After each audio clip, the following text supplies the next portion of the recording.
안녕하세요. 3 그리고 4주의 일진사주 명리학 제338강 시작하도록 하겠습니다. 오늘은 양력으로 2019년 10월 10일이고요. 음력으로는 2019년 9월 12일에 해당이 됩니다.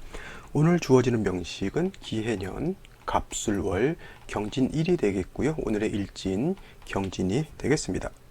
자, 오늘 볼 명식은 경금일간이 수월에 태어난 사주 명식이 되겠죠. 지금 이제 신유 수월, 이제 가을의 마지막, 즉 늦가을, 좀 유식하게 말하면 모추 내지는 개추라고 하죠. 경금이 신월에 태어났을 때는 걸록격이라고 했고요. 경금이 유월에 태어났을 때는 제왕지에 태어나서 양인격이라고 했습니다. 그래서 금이라고 하는 것은 경금이 됐던 신금이 됐던 신월, 유월이 가장 왕하겠죠. 특히나 뭐 유월 같은 경우는 금이 가장 왕할 때 해당이 되기 때문에 나름대로 또 특히 경금 같은 것이 태어나게 되면 뭐 병화, 정화 모두 같이 쓸 수가 있다라고 볼 수가 있겠죠. 그래서 대개 보면은 관살 혼잡되는 것을 좋아하지 않는다고 했지만 경금이 6월에 태어나게 되면 오히려 관살 혼잡을 좋아한다. 관살을 병용한다 그래요. 살병용이라고 합니다. 그래서 요거 같은 경우는 뭐 명리 용어에도 같이 이렇게 명리 용어도 이제 설명이 되어 있는 그런 것이 있겠죠. 그래서 관살병용이라고 하는 것은 뭐냐면 뜻이 뭐예요? 관은 이렇게 벼슬관자를 쓰지만 이 관자는 정관을 뜻하는 것이고요. 이 살은 어떻게 돼요?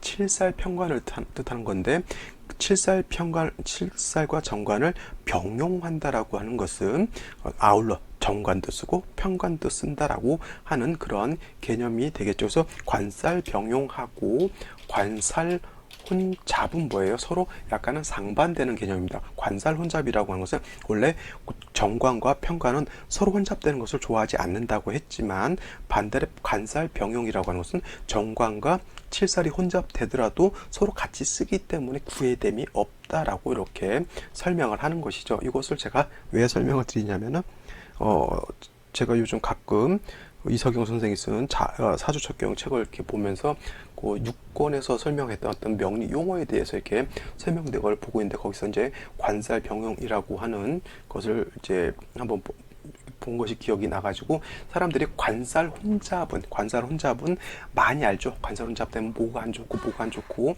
그런 것은 잘 알지만 관살 병용이라고 하는 용어는 좀 아는 사람이 있게 물론 아는 사람이 있겠지만 아는 사람도 있겠지만 그렇게 많이 알지는 않는 것 같아서 관살에 됐다라고 해서 그거는 무조건 안 좋은 것이 아니고요. 그것이 관살이 같이 있음으로 해서 서로 도움을 주느냐 도움을 주지 않느냐 서로 장애가 되느냐 되지 않느냐를 놓고 살펴봐서 구애됨이 없이 서로 쓸 수 있다라고 하면 이거는 관살 혼잡이 아니라 관살 병용이 되는 것이고요. 그 다음에 서로 있는데 서로 장애가 되고 문제가 된다라고 하면 이거는 관살 혼잡이 된다라고 놓고 보는 겁니다. 그래서 특히나 경금이 6월에 태어났을 때 병화로서는 좋아하게 되고요. 그 다음에 정화로서는 경금을 단련하는 그런 용도로 쓸 수가 있겠죠. 마찬가지로 경금이 해월이나 자월 같은 경우 태어났을 때도 그때도 관살 병용이라고 해서 병정화를 같이 쓸 수 있겠고요. 그 다음에 병화가 4월, 5월, 특히 5월 같은 데 태어났을 때는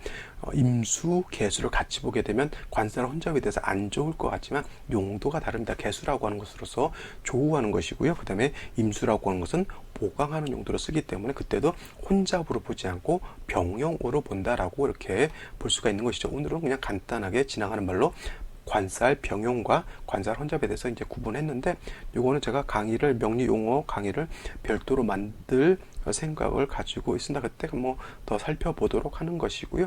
자, 오늘은 경금이 수월에 태어났을 때 사주를 어떻게 보느냐에 따라서 요거를 한번 살펴보도록 하겠습니다. 제일 먼저 일간이라고 하는 것은 경금이라고 하는 것이고요. 경금은 양금에 해당이 됩니다. 음양으로 구분했을 땐 양에 해당이 되는 것이고 목화토금수로 구분하게 되면 이거는 금에 해당이 된다. 그래서 이건 경금은 양금이 된다. 그래서 양금은 비유를 어떻게 하냐면 완철금이다 라고 이렇게 비유를 하게 되죠. 완철금, 철은 쇠를 뜻하는 것이고요. 완자는 완악하다 라고 하는 그러한 완악하고 뭐 무식하다, 둔하다, 재주가 없다 이렇게 뜻하는 것이죠.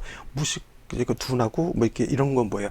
잘 이렇게 연마되지 않은 그런 좀 투박하고 거칠고 강인한 그런 쇠를 말하는 겁니다. 그냥 쉬운 말로 고철로 놓고 볼 수도 있겠고요. 아니면 땅 속에서 금방 캐낸 원철 같은 그런 개념으로 볼 수가 있겠습니다. 그래서 경금 자체는 성향 자체가 굉장히 강하고요. 거칠고요. 자칫 잘못하면 손을 베일 정도로 굉장히 묵직묵직하죠. 저 대장간이라든가 큰 철골 구조 같은 거 이렇게 건물 짓는 데 가보면은 자칫 잠깐 방심하게 되면 팔다리가 잘려나갈 만큼 큰 무쇠 같은 거를 갖고 이렇게 집을 짓고 하잖아요. 그래서 굉장히 경금이라고 하는 것은 그와 같이 잘 다루지 않는 못한다라고 하면 오히려 큰 경금의 거칠고 강한 그런 어떤 성향으로 인해서 오히려 상해를 받을 수 있다 이렇게 보시면 되겠습니다. 그래서 경금에 거칠고 강인한 것을 어떻게 다스릴 것이냐가 이제 문제가 되는데, 대개 경금이라고 하는 것은 화로서 경금을 단련하게 되는데, 특히나 어떤 화가 필요하냐면 정화라고 하는 것이 필요합니다. 원래 양간이라고 하는 것은 5가지가 있겠죠. 간목이라고 하는 것이 있겠고, 병화라고 하는 것이 있겠고, 무토, 그 다음에 지금 경금, 임수 이렇게 5가지가 있는데, 이 대개 양간 같은 경우는 정관보다는 칠살 평관을 써야지만 국세도 커지고 양간으로서의 어떤 용도도 크게 나타나게 되죠. 예를 들면 간목 같은 경우는 정관인 신금보다는 칠살 평관인 경금이 있어야지만 큰 나무를 작벌해서 쓸 수가 있는 것이고, 그 다음에 병화는 정관인 개수보다는 칠살인 임수가 있어야지만 병화를 큰 대수로서 수보양광할 수 있는 것이고요. 그 다음에 무토라고 하는 것은 정관인 을목보다는 칠살 평관인 간목이 있어야지만 간목으로서 무토를 소토 내지는 소벽해서 큰 숲을 이룰 수 있는 것이고요. 그 다음에 임수라고 하는 큰 대해수는 무토라고 하는 왕토, 건토가 있어야지만 임수를 제방할 수 있기 때문에 임수로서의 용도가 나타나는 것이죠. 근데 경금이라고 하는 것은 일간의 특성이 약간 좀 독특해가지고 원래 원칙적으로 똑같은 양간으로 놓고 본다라고 하면 칠살 병화가 있어야지만 경금을 다스릴 수 있을 것이다 이렇게 볼 수 있는데, 그렇지 않고 정화를 실질적으로 단련하고 다스릴 수 있는 것은 병화보다는 정화가 더 월등하다라고 볼 수가 있습니다. 근데 꼭 그렇다면 병화라고 하는 것은 전혀 용도가 없느냐, 그런 것은 아니고요. 병화는 또 병화 나름대로 경금을 어떻게 돼요? 통제하고 절제시켜주는 그런 용도는 있는데, 그것은 차이가 어디에 있냐면 병화는 통제 절제는 시켜줄 수 있지만은 얘를 이쁘게 말끔하게 기물을 만드는 용도는 없어요. 말끔하게 기물을 만들 수 있는 어떤 거를 만들 수 있는 공력은 병화가 아니라 정화라야만 경금을 기물을 만들 수 있다. 그러한 차이점은 있다 보시면 되겠고요. 만약에 사주에 화가 없거나 또 상황에 따라서는 화를 써서는 안 되는 그러한 상황이 올 수도 있습니다. 그건 좀 이따 제가 또 설명을 드릴 건데, 이런 경우에는 부득이 화를 쓸 수 없죠. 그러면 너무 화에 집착할 필요는 없겠고요. 그리고 이런 경우에는 임수라고 하는 것으로서 경금을 그냥 도세 내지는 세진한다라고 이렇게 보시면 되겠어요. 이거는 그냥 비유를 하자면 이런 거예요. 정화를 쓴다라고 하는 것은 대장간이라든가 제철소라든가 이런 데서 쇠를 녹이거나 쇠를 뜨겁게 달궈서 기물, 칼이라든가 이런 걸 만들게 되는데, 예를 들어서 칼이라든가 이런 것이 쓰다 보면은 날이 무뎌지거나 안 쓰게 되면 녹이 슬잖아요. 그러면 이런 경우를 물론 다시 화로 달구어서 다시 기물을 만들 수도 있지만은 그냥 숫돌이라든가 이런 걸로 이렇게 연마를 해서 쓸 수가 있겠죠.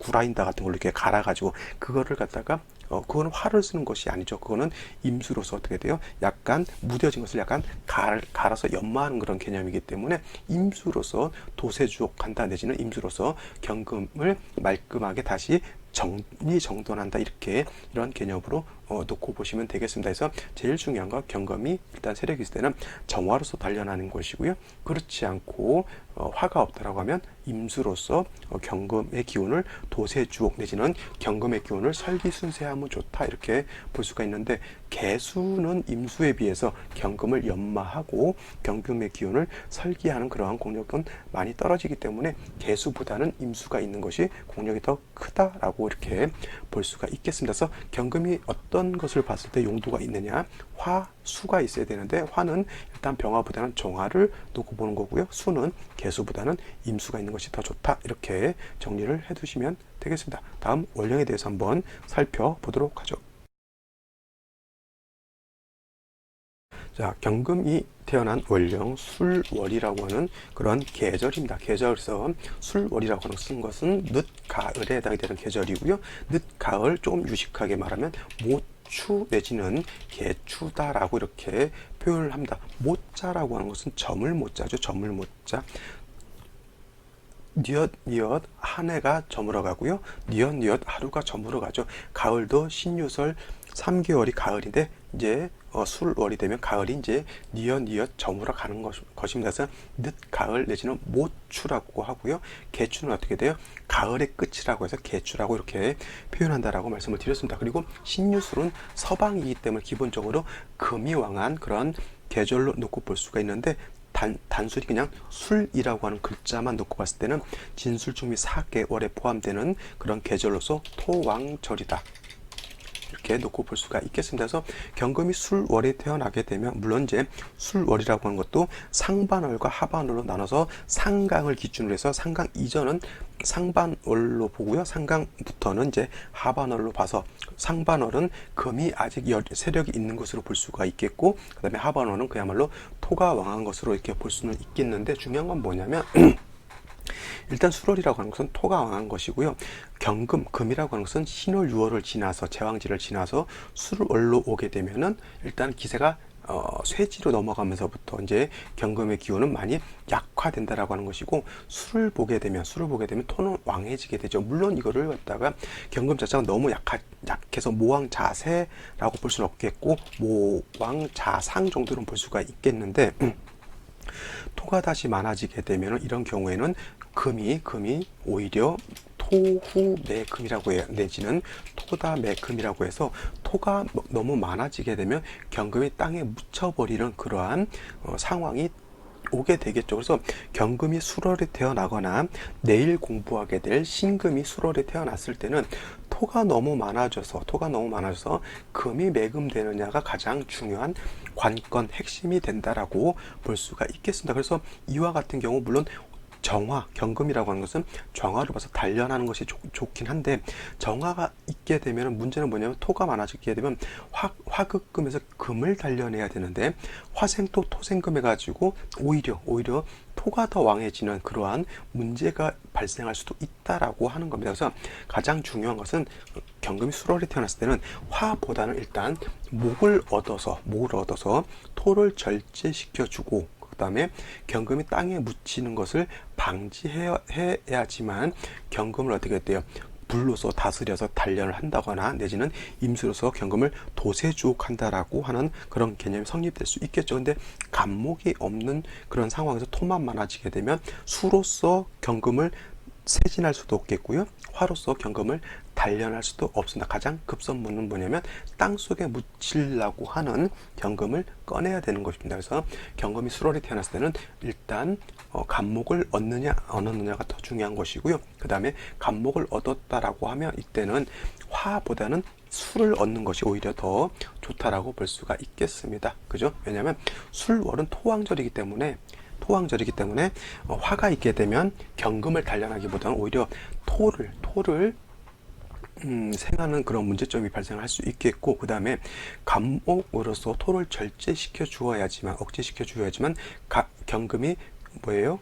토에 매금되는 것을 막을 수가 있는데 예를 들어서 다시 화가 있다라고 하면 술월에 수기가 부족한 중에 화가 있게 되면 목생화 화생태에서 다시 토를 생겨주는 그러한 악순환이 계속된다라고 하는 것이어서 화가 있기보다는 이 경우에는 임수가 있어서 임수로서 간목을 갖다가 생조해줘서 간목이 힘을 얻어야지만 토를 생조해줄 수가 있겠고 토를 억제시켜줄 수가 있겠고 그 다음에 수가 있어 줘야지만 경금에 묻은 어떻게 돼요? 흙이라든가 잡지를 깔끔하게 제거하고 그 다음에 경금을 숫돌이라든가 이런 것들에 갈아가지고 경금의 용도, 경금의 어떤 날카로움을 좀 더 말끔하게 만들어줄 수가 있다 이렇게 볼 수가 있는 거면서 경금이 술월에 태어났을 때는 일단 간목으로서 토후매금, 토다매금 되는 것을 방비하고 임수로서 간목생조, 그 다음에 경금을 도세주옥 내지는 설기순세하는 것이 필요하다. 이렇게 짜여진 연후에 화가 있는 것은 문제될 바 아니지만 수가 없는 중에 목화만 많게 되면 오히려 토가 더 왕해지기 때문에 이때는 사주의 중화가 깨질 수밖에 없다 이렇게 보게 됩니다. 그래서 경금 수월에 태어났을 때는 토다 매금이 가장 큰 문제점이 된다. 간목과 임수로서 잘 배합을 맞춰 주어야지만 경금으로서의 어떤 효용이 나타날 수 있다 이렇게 정리를 해두시면 되겠습니다.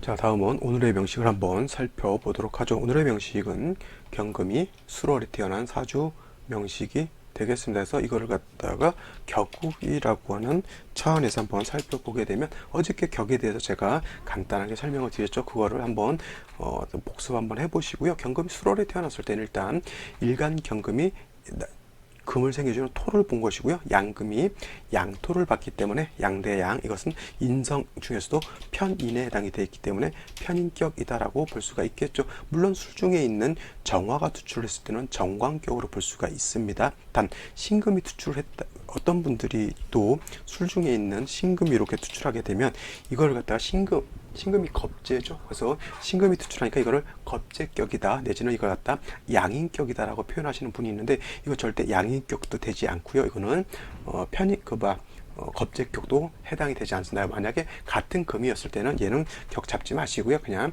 원령인 토를 가지고 격을 잡으면 된다. 그냥 편인격이다라고 보시면 되겠고요. 그 다음에 일단은 일간경금이라고 하는 것은 신유월의 금왕절을 지난 토 왕절인 수월에 오게 되면 일간은 좀 쇠해지고 토가 왕하기 때문에 이때는 모왕자상하다라고 하는 그런 사주국세가 되는데, 예를 들어서 무토가 다시 이렇게 천간으로 투출하게 되면 이거는 모왕자상을 지나서 모왕자쇠하는 그런 사주국세로 바뀌게 되는 겁니다. 그래서 경금이 수월에 태어났을 때는 아까도 말씀드렸지만 토가 너무 많아서 경금 일간이 매금되는 것이 가장 큰 문제이기 때문에 반드시 간목을 얻어서 토가 많아서 토후 매금, 토다 매금된 것을 막아주는 것이 가장 중요하다라고 말씀을 드렸습니다. 자, 일지를 보게 되면 진토라고 하는 것을 보게 되죠. 자, 지지는 형충회합을 보고 천간은 뭘 본다 그랬죠? 생극재화를 본다라고 했습니다. 월지가 술토인데 일지에서 진토를 보게 되면 지지로 진술충이 되죠. 진술충. 자, 충이라고 하는 것에는 여러 가지가 있습니다. 자오충, 묘유충 써볼까요? 자오충, 묘유충. 그 다음에 뭐예요? 인심충. 그 다음에 사해충이 있습니다. 그 다음에 진술충이 있고요. 그 다음에 충미충도 있습니다. 그래서 자오충이라든가 그 다음에 뭐예요? 사해충 같은 것, 이런 것들은 뭐예요? 이거는 자오충, 사해충은 수화충이라고 해요. 이거를 수화충이라고, 수화화가 충한다고 해서 수화충이라고 하고요. 인신충과 묘유충은 어떻게 돼요? 금목이 충하기 때문에 이걸 갖다가 금목충이라고 표현을 하는 겁니다. 그래서 자오충이 되거나 금목충이 되게 되면 자수가 깨지든 수화충, 금모충이 되면 수가 깨지든 화가 깨지든 내지든 금이 깨지든 목이 깨지든 어느 하나가 깨지게 돼 있고 아니면 둘 다 깨질 수도 있겠죠. 그죠? 그런데 문제는 뭐냐면 충미충이라든가 진술충 이런 것들은 뭐냐면 이거는 붕충이라고 해요. 붕충. 그래서 붕충이라고 하는 것은 뭐냐면 붕자가 뭐예요? 법붕자죠. 같은 무리끼리 충하는 것입니다. 진술충미가 모두 토에 해당이 되기 때문에 진술충미증은 어느 하나가 깨지는 것이 아니라 그냥 단순히 토가 더 많아진다, 토가 더 왕해진다라고 하는 겁니다. 쉽게 말하면 진술충, 충미충이 된다라고 하면 그냥 지진이 났다 내지는 산사태가 났다라고 이렇게 보시면 되는 것이어서 술월에 토왕한 그런 중에 일지의 진토로 봐서 진술충이 되면 진토가 깨지거나 술토가 깨진 것이 아니라 토가 더 많아졌다 이렇게 보시면 되겠습니다. 그러면 이거 같은 경우는 무토 기토는 천간에 투출하지 않은 상태라 하더라도 이렇게 지지로 토충이 일어나게 되면 이거는 경금이 거의 매금될 우려가 굉장히 커진다라고 볼 수가 있겠죠. 그래서 반드시 간목 같은 것이 있어서 이 왕토를 설기가 아니죠. 왕토를 제해 주어야지만 경금이라고 하는 것이 어떻게 됩니까? 토에 매금되는 것을 막을 수가 있겠죠. 근데 문제가 어디에 있느냐? 연주에 있습니다. 연주 기해년에 해당이 되죠. 이렇게 되면은 요 기토가 있게 되면 간목 병이라고 하는 것이 토를 제하는 것이 아니라 목극토하는 것이 아니라 기토하고 서로 합을 하려고 한다. 그래서 갑기합토가 되면 상관이 없지만은 해수가 있는 중에서는 이건 합합격이 되기가 좀 어렵죠. 만약 이것이 갑기합토가 된다라고 하면 오히려 더 문제가 됩니다. 왜냐하면 토가 왕한 중에 다시 토가 많아지는 거기 때문에 이건 반드시 경금이 매금될 수밖에 없는 그런 상황인 것이죠. 근데 제가 보는 관점에서는 그냥 갑목하고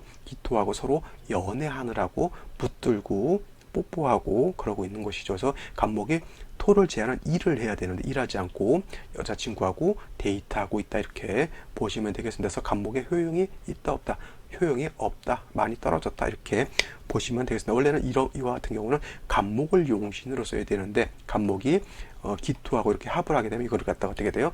기반됐다 그래요. 묶여있다.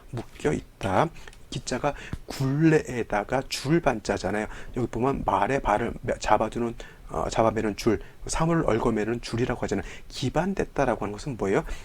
갑목이라고 하는 내가 써야 될 어떤 큰 무기가 되게 돼요. 기토에 묶여 있는 거와 똑같습니다. 묶여 있으면 어떻게 돼요? 그거를 내가 쓸 수 없는 것이죠. 이거를 갖다가 기반이라고 이렇게 표현을 하는 것이죠. 그래서 이렇게 되면 기반이 되어 있기 때문에 저 갑목을 쓸 수 없게 됩니다. 그래서 병은 중화됐죠.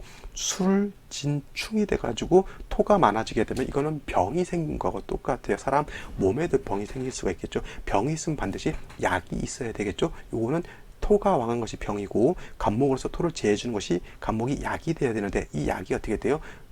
기토에 기반되어 있기 때문에 약으로서 쓸 수가 없는 것이죠. 그러면 다른 생시에서라도 약을 구하는 것이 좀 필요하지 않을까 이렇게 생각이 됩니다. 자, 그럼 어떤 생시를 얻어야지만 좋은 생시, 즉 이사주를 중화시킬 수 있는 생시를 얻을 수 있을까요? 자, 생시를 한번 알아보도록 하겠습니다. 자, 제일 먼저 병자시를 한번 보도록 하죠. 병자시. 자, 병자시가 된다라고 하면, 자, 진술충하고 있는 중에 자진이 이렇게 합을 하게 되면, 이거를 갖다가 충중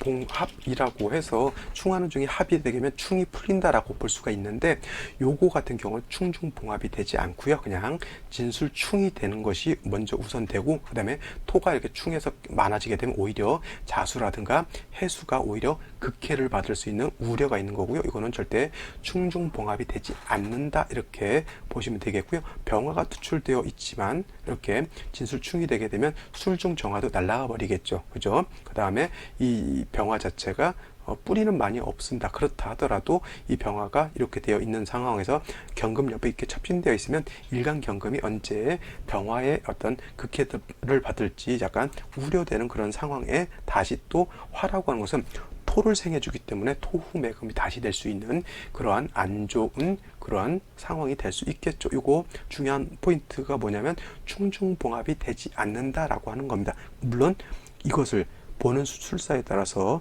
보는 견해에 따라서 충중봉합이 된다라고 보는 분들도 있을 겁니다. 그러면 그 똑같은 것을 볼 때 저하고 그분하고는 좀 약간 달리 보는 거죠. 제가 100% 옳다라고 하는 것을 말씀드리는 건 아니고요. 서로 견해는 충분히 달라질 수 있는데 그로 인해서 약간 사주를 보는 어떤 뭐 기륭을 화복을 볼 때 약간 차이점은 그런 데서 많이 생기게 될 겁니다. 저 같은 경우는 이거를 충중봉합으로 보지 않는다 이렇게 설명을 드릴 거고요. 그 다음에 무인일주를 보게 되면 무인일주가 아니 무인시죠. 무인시가 되면 이것도 물론 진술충이 되죠. 자, 갑목이 인의 뿌리를 두고 해의 뿌리를 둬서 토를 제해줬으면 좋겠는데 이것도 마찬가지로 이거는 기반되어 있어서 쓸 수 없겠고요. 인중에 있는 갑목을 써서 토를 제해야 되는데 이렇게 진술충이 된 연후에 무토가 이렇게 시간에 투출하게 되면 이거는 무토가 굉장히 왕토입니다. 왕토 엎친 데 덮친 격으로 토가 너무너무 많아진 것이죠. 그래서 이게 기토만 없다라고 하면 한번 이거 붙어볼 만한데 이 왕토를 갑목이 이렇게 뿌리를 이 정도 들 수 있다라고 하면 한번 맞붙어 싸워볼만 하고 운에서 수목운이 운다라고 하면 능히 왕토를 제하는 쪽으로 갈 수가 있겠는데 이거는 무기로 써야 될 어떤 갑목이 이게 탐합 기반되어 있기 때문에 쓸 수 없겠고 지지에 있는 임목을 써야 되는데 지지에 있는 것 가지고는 천간에 있는 것까지는 다 소토 소벽하기가 많이 어렵다 이렇게 보시면 되겠습니다. 자, 다음으로 마지막으로 하나만 더 보죠. 경진시를 보죠. 경진시. 경진시가 된다라고 하면 진술퉁에 요 진토까지 있게 되겠죠. 이거는 토가 너무 많은 중에 갑목을 써 다시 소토를 해야 되는데 이 생시도 마찬가지로 갑기합이 돼서 이걸 쓸 수가 없어요. 그러면은 부득이 어떻게 돼요?